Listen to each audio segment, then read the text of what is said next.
This is the Lone Crater YouTube. We hope this video helps.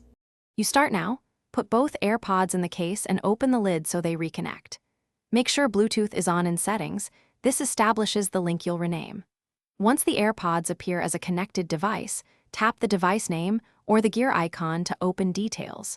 You do this because Android needs the device details screen to access editable fields. From here, proceed to the next steps to change the visible name the phone broadcasts to other devices. Now use a renaming tool because Android lacks a native rename for many Bluetooth accessories. Install a reputable Bluetooth device manager app from Google Play and open it. Grant Bluetooth and location permissions, required for scanning and writing to device metadata. Once the app lists your AirPods, select them and choose Rename. You should enter the new name, then Confirm. This writes a custom name to the phone's local Bluetooth record, so other devices see the updated label when your AirPods broadcast. Finish by checking that the new name appears in Android Bluetooth settings and in the renaming app. This verifies the change.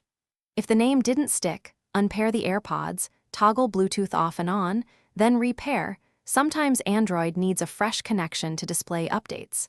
Make sure to reboot the phone and reset the AirPods if problems persist. One key troubleshooting tip: if renaming fails repeatedly, try a different reputable renamer app, because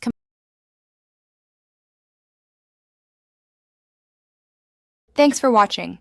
Consider subscribing if we helped you.